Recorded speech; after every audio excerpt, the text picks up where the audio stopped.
नमस्कार। ये आकाशवाणी पटना है। अब आप अभिषेक दास से प्रादेशिक समाचार सुनिए। पहले मुख्य समाचार। प्रधानमंत्री नरेंद्र मोदी आज मोतिहारी से 7,200 करोड़ रुपए से अधिक की विभिन्न विकास परियोजनाओं का शिलान्यास, उद्घाटन और लोकार्पण करेंगे। केंद्रीय मंत्री रामदास अठावले ने बिहार के मखाना किसानों के लिए 5 नई बहुराज्यीय सहकारिता समितियों के गठन की घोषणा की। प्रदेश में विशेष खान पुनरीक्षण अभियान के तहत अब तक 89% से अधिक मतदाताओं के गणना प्रपत्र जमा किए गए। अभियान में 7 दिन शेष।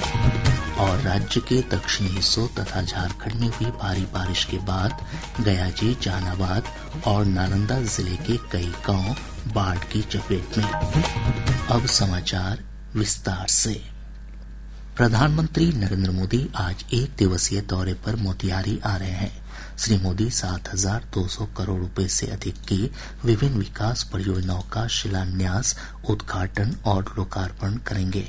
इनमें रेल, सड़क, मत्स्य, ग्रामीण विकास और सूचना प्रौद्योगिकी क्षेत्र से जुड़ी योजनाएं शामिल हैं। श्री मोदी मोतिहारी में एक जनसभा को भी संबोधित करेंगे। ब्यौरा हमारे संवाददाता से। प्रधानमंत्री नरेंद्र मोदी आज जिन कार्यक्रम और परियोजनाओं का शिलान्यास, उद्घाटन और लोकार्पण करेंगे, उनसे बिहार में रेल, सड़क, सामाजिक आर्थिक विकास, सूचना प्रौद्योगिकी, मछली पालन और विभिन्न क्षेत्रों में विकास को गति मिलेगी। प्रधानमंत्री पटना के राजेंद्र नगर से नई दिल्ली के बीच प्रतिदिन चलने वाली आधुनिकतम और किफायती अमृत भारत एक्सप्रेस ट्रेन सेवा की शुरुआत करेंगे। प्रधानमंत्री अयोध्या सहित प्रमुख शहरों को जोड़ने वाली दरभंगा गोमती नगर और मालदा टाउन गोमती नगर लखनऊ तथा बापूधाम मोतिहारी और आनंद विहार टर्मिनस के बीच अमृत भारत एक्सप्रेस ट्रेन के भी परिचालन की शुरुआत करेंगे। प्रधानमंत्री दरभंगा और पटना में नवनिर्मित सॉफ्टवेयर टेक्नोलॉजी पार्क का उद्घाटन करेंगे, जो सूचना और प्रौद्योगिकी, इलेक्ट्रॉनिक डिजाइन और मैन्युफैक्चरिंग और IT क्षेत्र से संबंधित विभिन्न सेवाओं को बढ़ावा देने में बड़ा योगदान करेगा। प्रधानमंत्री महिलाओं के नेतृत्व में विकास के संकल्प को मजबूत करते हुए दीनदयाल उपाध्याय अंत्योदय मिशन के तहत 61,000 से अधिक स्वयं सहायता समूहों को 400 करोड़ रुपए से अधिक की वित्तीय मदद भी उपलब्ध कराएंगे। श्री मोदी प्रधानमंत्री ग्रामीण आवास योजना के तहत 12,000 से अधिक लाभार्थियों को गृह प्रवेश भी कराएंगे और 40,000 से अधिक लाभार्थियों के बीच 160 करोड़ रुपए की राशि की किस्त DBT के माध्यम से जारी करेंगे। पिछले 11 वर्ष के दौरान प्रधानमंत्री की यह 53वीं बिहार यात्रा होगी, जिसका लोग बेसब्री से इंतजार कर रहे हैं। धर्मेंद्र कुमार राय, आकाशवाणी समाचार, मोतिहारी। प्रधानमंत्री के कार्यक्रम में राज्यपाल आरिफ मोहम्मद खान, मुख्यमंत्री नीतीश कुमार, केंद्रीय मंत्री नितिन गडकरी, अश्विनी वैष्णव, जीतन राम मांझी, ललन सिंह, गिरिराज सिंह, चिराग पासवान, रामनाथ ठाकुर, नित्यानंद राय, सतीश चंद्र दुबे, राजभूषण चौधरी और उप मुख्यमंत्री सम्राट चौधरी तथा विजय कुमार सिन्हा भी मौजूद रहेंगे। केंद्रीय सामाजिक न्याय और अधिकारिता राज्य मंत्री रामदास अठावले ने बिहार के मखाना किसानों के लिए 5 नई बहुराज्यीय सहकारिता समितियों के गठन की घोषणा की है। मधुबनी के मिथिला हाट में आयोजित एक कार्यक्रम में श्री अठावले ने कहा कि इस समिति के बनने से किसानों को अपने उत्पाद का उचित मूल्य मिलेगा। उन्होंने कहा कि केंद्र सरकार ने मखाना के साथ साथ मक्का, बागवानी, ग्रामीण ऊर्जा और पानी से होने वाले लाभ को सहकारिता समिति द्वारा किसानों के बीच पहुंचाने की योजना बनाई है। स्वच्छता सर्वेक्षण में प्रदेश के 100 शहरों को ODF प्लस सर्टिफिकेट प्रदान किया गया है। नई दिल्ली में आयोजित समारोह में पटना को वाटर प्लस और गयाजी को ODF प्लस प्लस रेटिंग प्राप्त हुई है। वहीं पटना और गयाजी को कचरा मुक्त शहरों की श्रेणी में 3 स्टार रेटिंग मिली है। 10 लाख से अधिक आबादी वाले 40 शहरों में स्वच्छता के मामले में पटना को 21वां स्थान मिला है। वहीं गंगा किनारे बसे शहरों में राजधानी पटना 88 शहरों में से चौथे स्थान पर रही है। निर्वाचन आयोग ने कहा है कि बिहार में विशेष खान पुनरीक्षण अभियान के तहत अब तक 7 करोड़ 8 लाख से अधिक गणना प्रपत्र प्राप्त हो चुके हैं, जो कुल मतदाताओं का 89.7% है। पुनरीक्षण अभियान में केवल 7 दिन बचे हैं। राज्य में मतदाता सूची के प्रारूप का प्रकाशन 1 अगस्त को होगा। आयोग ने कहा कि जो लोग अस्थायी रूप से राज्य से बाहर चले गए हैं वे भी आयोग की वेबसाइट या ECI नेट ऐप पर अपना फॉर्म जमा कर सकते हैं। मतदाता आयोग की वेबसाइट या ECI नेट ऐप पर अपने आवेदन फॉर्म की स्थिति की जानकारी भी ले सकते हैं। राजद अध्यक्ष लालू प्रसाद ने जमीन के बदले नौकरी घोटाले में ट्रायल कोर्ट की कार्यवाही पर रोक लगाने के लिए सुप्रीम कोर्ट में याचिका दायर की है। याचिका पर आज सुनवाई होने की संभावना है। मुख्य सचिव अमृतलाल मीणा ने कुख्यात अपराधियों, भूमाफिया और तस्करों के खिलाफ सख्त कार्रवाई करने के निर्देश दिए हैं। श्री मीणा ने सीमावर्ती जिलों सुपौल, कटिहार, पूर्णिया, मधेपुरा, सहरसा, अररिया और किशनगंज के जिलाधिकारी और पुलिस अधीक्षकों के साथ विधि व्यवस्था को लेकर उच्च स्तरीय समीक्षा बैठक की। बैठक में उन्होंने कुख्यात अपराधियों की जानकारी जुटाने के लिए पुलिस अधीक्षक के स्तर पर स्पेशल सेल गठित करने और फरार चल रहे अपराधियों की गिरफ्तारी के लिए व्यापक अभियान चलाने के निर्देश दिए। मुख्य सचिव ने आर्म्स एक्ट के आरोपियों पर 1 महीने के अंदर नोटिस जारी कर कार्रवाई सुनिश्चित करने को कहा। पुलिस महानिदेशक विनय कुमार ने कहा कि पटना के एक निजी अस्पताल में घुसकर हत्या को अंजाम दिया जाना गंभीर चिंता का विषय है। पटना में संवाददाताओं से बातचीत में उन्होंने कहा कि इस मामले की गहन जांच कराई जाएगी। श्री कुमार ने कहा कि पुलिस मुख्यालय जल्द ही सभी अस्पतालों में सुरक्षा व्यवस्था को लेकर दिशा निर्देश जारी करेगा। प्रादेशिक समाचार आप आकाशवाणी पटना से सुन रहे हैं। ताज़ा समाचारों के लिए आप हमारे एक्स हैंडल AIR News_पटना पर जा सकते हैं। प्रदेश के दक्षिणी हिस्सों और झारखंड में हुई भारी बारिश के बाद गयाजी, जहानाबाद और नालंदा जिले के फल्गु, चिराइन और पंचाने समेत कई नदियां उफान पर हैं।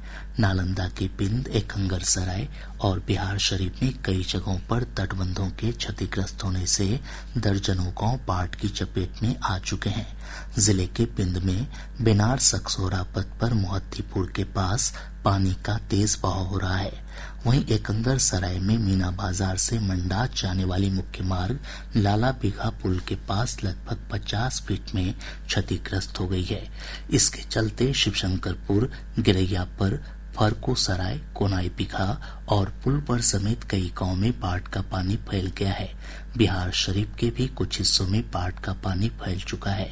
इधर जहानाबाद के घोसी में फल्गु नदी का तटबंध क्षतिग्रस्त होने से आसपास के इलाकों में पानी फैल गया है। दरधा नदी का पानी जहानाबाद शहर के निचले इलाकों में प्रवेश कर चुका है। अरवल के कलेल में सोन नदी के जलस्तर में बढ़ोतरी होने से तटीय इलाकों में बाढ़ की आशंका बढ़ गई है। इधर गयाजी में फल्गु नदी में उफान से बाराचट्टी, इमामगंज, बांके बाजार, शेरघाटी, बोधगया और आमस सबसे अधिक प्रभावित हैं। सैकड़ों एकड़ खेत में लगी फसल बर्बाद हो गई है। वहीं पटना में महात्माइन, बुद्धि, करड़ुआ और धोवा नदी में उफान से दनियावा, फतुहा और धनरुआ में बाढ़ जैसी स्थिति उत्पन्न हो गई है। इधर केंद्रीय जल आयोग की बुलेटिन में कहा गया है कि पटना के दीघा घाट, गांधी घाट और हाथीदह में गंगा नदी का जलस्तर लगातार बढ़ रहा है। तीनों ही जगह नदी चेतावनी के स्तर को पार कर गई है। भागलपुर के कहलगांव में भी गंगा नदी के जलस्तर में लगातार बढ़ोतरी की प्रवृत्ति बनी हुई है। यहाँ नदी का जलस्तर खतरे के निशान से लगभग 1 मीटर नीचे दर्ज किया गया। आयोग के अनुसार सोन नदी रोहतास जिले के बंजारी में लाल निशान से ऊपर बह रही है। वहीं पुनपुन नदी अरवल के किंजर में खतरे के निशान से 8 सेंटीमीटर ऊपर बह रही है। गंडक नदी का जलस्तर गोपालगंज के डुमरिया घाट में लाल निशान से मात्र 37 सेंटीमीटर नीचे है। हालांकि जलस्तर में स्थिरता की प्रवृत्ति देखी जा रही है।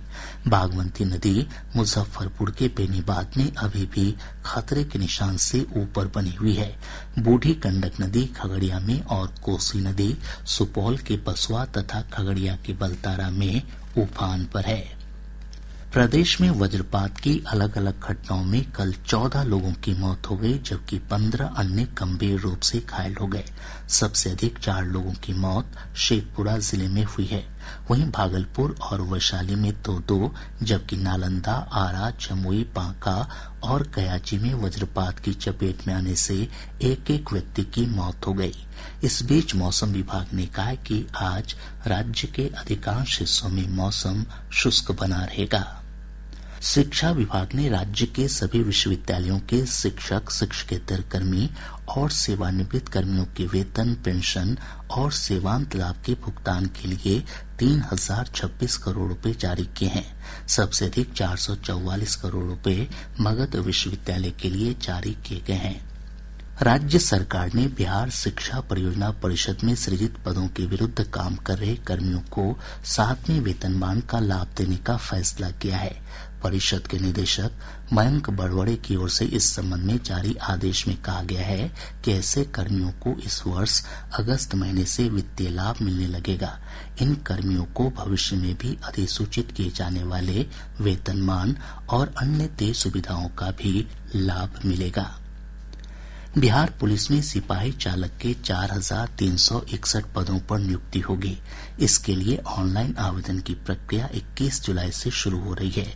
आवेदन की अंतिम तिथि 20 अगस्त तक निर्धारित है। विस्तृत जानकारी केंद्रीय चयन पर्षद सिपाही भर्ती की वेबसाइट पर उपलब्ध है।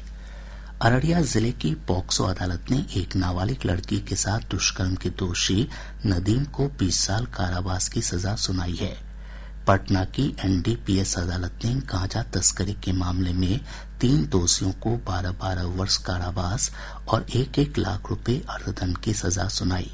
वहीं पटना की विशेष निगरानी अदालत ने जल संसाधन विभाग के पूर्व कार्यपालक अभियंता कामेश्वर नाथ सिंह को आय से अधिक संपत्ति मामले में 1 साल कारावास की सजा सुनाई है। रोहतास जिले के अकोडी गोला थाना क्षेत्र के चितबी साहब गांव में आहर में डूबने से 2 सगे भाई समेत 3 बच्चों की मौत हो गई। अब पटना से प्रकाशित प्रमुख समाचार पत्रों की सुर्खियां। आज के सभी समाचार पत्रों ने अलग अलग खबरों को प्रमुखता से प्रकाशित किया है। हिन्दुस्तान की सुर्खी है, बिहार में इसी महीने से 125 यूनिट मुफ्त बिजली मिलेगी। दैनिक भास्कर की बड़ी खबर है, पैरोल पर आए अपराधी की अस्पताल में हत्या। प्रभात खबर लिखता है, आज मोतिहारी आएंगे पीएम मोदी, प्रदेश को 7200 करोड़ की योजनाओं की देंगे सौगात। दैनिक जागरण ने लिखा है, डिजाइनर बेबी की दिशा में आगे बढ़ा मेडिकल जगत।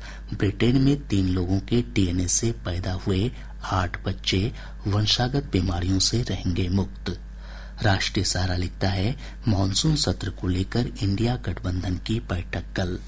आज अखबार की प्रमुख खबर है, ग्राम पंचायतों में 8298 निम्न वर्गीय लिपिकों की होगी नियुक्ति।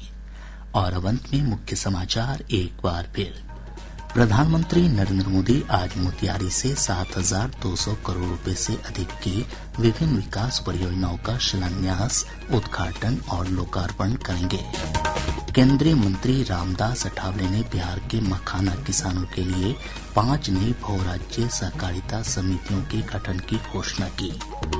प्रदेश में विशेष गहन पुनरीक्षण अभियान के तहत अब तक 89% से अधिक मतदाताओं के गणना प्रपत्र जमा किए गए। अभियान में 7 दिन शेष।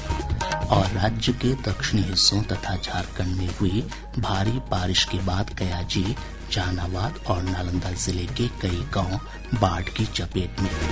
इसके साथ ही आकाशवाणी पटना से प्रसारित प्रादेशिक समाचार का ये अंक समाप्त हुआ। आकाशवाणी पटना से अगला समाचार बुलेटिन दोपहर 2 बजे प्रसारित किया जाएगा। नमस्कार।